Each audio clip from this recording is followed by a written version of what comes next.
नमस्कार, मी प्रीती। आवाज इंडिया मराठीमध्ये आपल्या सर्वांचं स्वागत आहे। तर नजर टाकूया आजच्या टॉप 20 न्यूजवर। विधानसभेच्या हिवाळी अधिवेशनाचा चौथा दिवस आहे। आज पुरवणी मागण्यांवरील चर्चा अपेक्षित असून विरोधकांकडून मोठ्या प्रमाणावर आरोप होण्याची शक्यता आहे। अतिवृष्टीमुळे झालेल्या नुकसान भरपाई संदर्भातील लक्षवेधी सूचना काल उत्तर न मिळाल्याने पुढे ढकलण्यात आलं होतं। ही आज पुन्हा सभागृहात मांडली जाणार आहे। यावर सुधीर मुनगंटीवार आणि सत्ताधारी आमदार बोलतील। विधान परिषदेत आज 260 अन्वये सुरू असलेल्या चर्चेत सत्ताधारी आमदारांना बोलण्याची संधी मिळेल। महायुतीचा आगामी महापालिका निवडणुकीसाठीचा फॉर्म्युला ठरल्याची माहिती समोर आली आहे। मुंबई, ठाणे, कल्याण, डोंबिवली, नाशिक आणि नागपूर महापालिकांमध्ये भाजप आणि शिवसेना शिंदे गट एकत्र निवडणूक लढवणार आहेत, तर पुणे आणि पिंपरी चिंचवड महापालिकांमध्ये राष्ट्रवादी काँग्रेस आणि भाजप स्वतंत्रपणे निवडणूक लढवणार असल्याची माहिती मिळते। पुणे आणि पिंपरी चिंचवड महापालिकेत भाजप आणि राष्ट्रवादीची ताकद समसमान असल्यामुळे कार्यकर्त्यांना संधी मिळावी आणि बंडखोरी टाळता यावी यासाठी दोन्ही पक्षांनी वेगळी रणनीती आखली आहे। या शहरांमध्ये वेगळ्या उमेदवारांद्वारे लढत रचली जाणार आहे। नागपुरात भाजपची ताकद जास्त असूनही मित्रपक्ष शिवसेनेला सहभागी केलं जाणार आहे। मुख्यमंत्री देवेंद्र फडणवीस यांनी गृहमंत्री अमित शहांचा व्हिडिओ ट्विट करून उद्धव ठाकरे यांच्यावर अप्रत्यक्ष टीका केली आहे। त्यांनी कोण होतास तू, काय झालास तू असं म्हणत अल्पसंख्याक मतांसाठी हिंदुत्व सोडल्याची टीका केली आहे। मुंबई काँग्रेस अध्यक्ष खासदार वर्षा गायकवाड यांनी निवडणूक आयोगावर टीका केली आहे। त्यांनी म्हटलं की देशातील निवडणुका निष्पक्ष व्हाव्यात, तरी मतचोरी उघडपणे होत आहे आणि आयोग महाभारतातील धृतराष्ट्राप्रमाणे डोळ्यावर पट्टी बांधून बसले, त्यामुळे जनतेचा निवडणूक आयोगावरील विश्वास कमी होत आहे। ठाणे रेल्वे न्यायालयात आज मनसे अध्यक्ष राज ठाकरे यांची सुनावणी होणार आहे। 2008 मध्ये कल्याण स्थानकावर रेल्वे भरती दरम्यान उत्तर भारतीय उमेदवारांवर मनसे कार्यकर्त्यांनी हिंसाचार केल्याच्या प्रकरणात त्यांच्यावर आरोप आहे। या प्रकरणी राज ठाकरेंसह 7 इतर आरोपींवर गुन्हा दाखल झाला होता। घोडबंदर मार्गावरील वाहतूक कोंडी दूर करण्यासाठी गायमुख ते फाउंटन दरम्यानच्या रस्त्याचे रुंदीकरण करण्याचा निर्णय घेण्यात आलाय। त्यासाठी वन विभागाचा ना हरकत दाखला तातडीने मिळवण्यासाठी ठाणे आणि मीरा भाईंदर महानगरपालिकांनी एक समन्वय अधिकारी नेमावा, असा निर्देश उपमुख्यमंत्री एकनाथ शिंदे यांनी संबंधित विभागांना दिला आहे। भाजपचे माजी खासदार किरीट सोमय्या यांनी महापौर पदावरून वक्तव्य केलंय। त्यांनी सांगितलं की भाजप महापौर पदासाठी लढत नाही, तर भाजपचं मुख्य लक्ष मुंबईचा विकास आणि महापालिका भ्रष्टाचारापासून मुक्त करण्यावर आहे, असं किरीट सोमय्या यांनी स्पष्ट केलं। राष्ट्रवादी काँग्रेसचे अध्यक्ष शरद पवार यांच्या वाढदिवसानिमित्त 10 डिसेंबरला दिल्लीत स्नेहभोजनाचा कार्यक्रम पार पडला। या कार्यक्रमात अजित पवार, पार्थ पवार, प्रफुल्ल पटेल आणि उद्योगपती गौतम अदानी तसेच विरोधी पक्षनेते राहुल गांधी, प्रियंका गांधी आणि इतर राजकीय नेते उपस्थित होते। भाजप, ठाकरेंची शिवसेना, शिंदेंची शिवसेना आणि काँग्रेसचे अनेक नेते या कार्यक्रमात सामील झाले होते। पुण्यातील कुख्यात गुंड बंडू आंदेकरच्या कुटुंबातील दोघींना पुणे महापालिकेच्या आगामी निवडणुकांसाठी न्यायालयाने हिरवा कंदील दिला। माजी नगरसेविका लक्ष्मी आंदेकर आणि वनराज आंदेकरची पत्नी सोनाली आंदेकर निवडणूक लढवणार आहेत।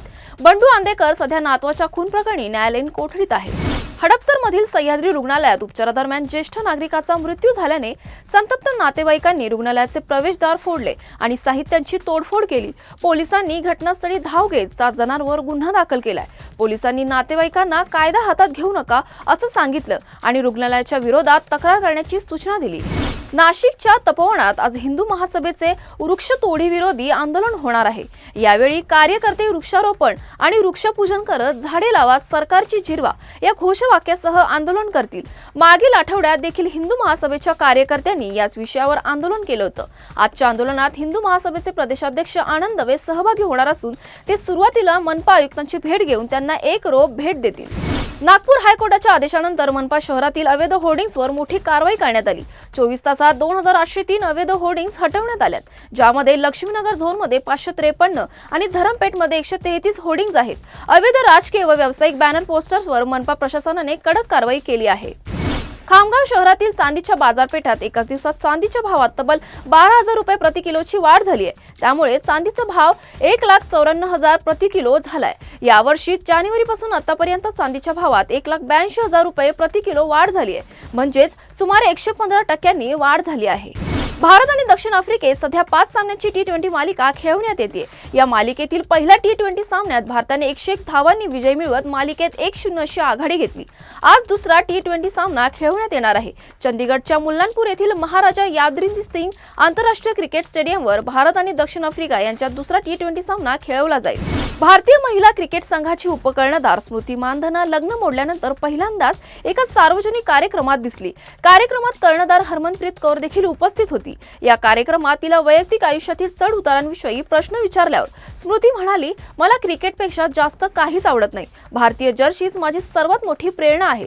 सोशल मीडियावर पसरलेल्या चर्चेनंतर स्मृतीने स्वतः पोस्ट करत लग्न रद्द झाल्याची पुष्टी केली। मालदीवमध्ये पार पडलेल्या 7व्या कॅरम विश्वचषक स्पर्धेत भारताने 7 सुवर्ण पदकांसह एकूण 14 पदकं जिंकली। भारतीय कॅरमपटूंनी विविध गटांमध्ये वर्चस्व गाजवलं।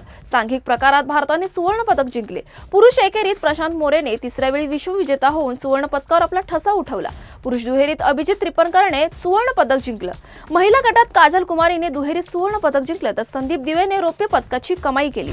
रत्नागिरीतील 1 वर्ष 9 महिन्याच्या वेदा सरफरेने जलतरणाच्या क्षेत्रात एक रेकॉर्ड तयार केलाय। तिने केवळ 10 मिनिटात 100 मीटरचा पल्ला गाठून इंडियन बुक ऑफ रेकॉर्ड्समध्ये आपलं नाव कोरलंय। वेदा सरफरेच्या या अचाट कामगिरीने कोकणवासियांना नवा आदर्श दिलाय। छोट्या वयात इतकं मोठं यश मिळवणारी वेदा आता जलतरणाच्या क्षेत्रात एक उगवती ताऱ्याच्या रूपात ओळखली जाते। तिचे पाय पाण्यात दिसले हेच कौतुकाचे कारण बनलं आहे। मुंबईच्या कांदिवली चारकोप येथील सह्याद्री महोत्सवात महाराष्ट्रीयन डान्स क्वीन म्हणून ओळखली जाणारी गौतमी पाटील हिने आपल्या बहरदार लावणी नृत्य आणि अदाकारांनी उपस्थित प्रेक्षकांना मंत्रमुग्ध केलं। कार्यक्रमाला हजारो लोकांनी उपस्थिती दर्शवली। गौतमी पाटीलच्या दमदार परफॉर्मन्सने महोत्सवात आणखी उत्सवाची भर घातली। चित्रपटातील सुपरहिट बेखयाली गाण्यावरून सुरू झालेला वाद चांगलाच चिघळलाय। संगीतकार जोडी साचिद परंपरा यांनी अखेर मौन सोडत अमाल मलिक याच्यावर थेट आरोप केलेत। त्यांनी स्पष्ट सांगितलं की अमाल मलिक यांनी बेखयालीवर संगीत दिल्याचा दावा पूर्णपणे खोटा आहे। या व्हिडिओमध्ये त्यांनी अमाल सोबतचे चार्टही दाखवले असून अमालवर गंभीर आरोप केलेत। परंपराने थेट अमालला उद्देशून म्हटलंय, पुरावा नसेल तर खोटे दावे करू नकोस। तर साचिदने सवाल केला की 8 वर्षांनंतर अचानक हा दावा का? या जोडीने अमाल मलिक यांनी जाहीर माफी मागावी अशी मागणीही केली आहे।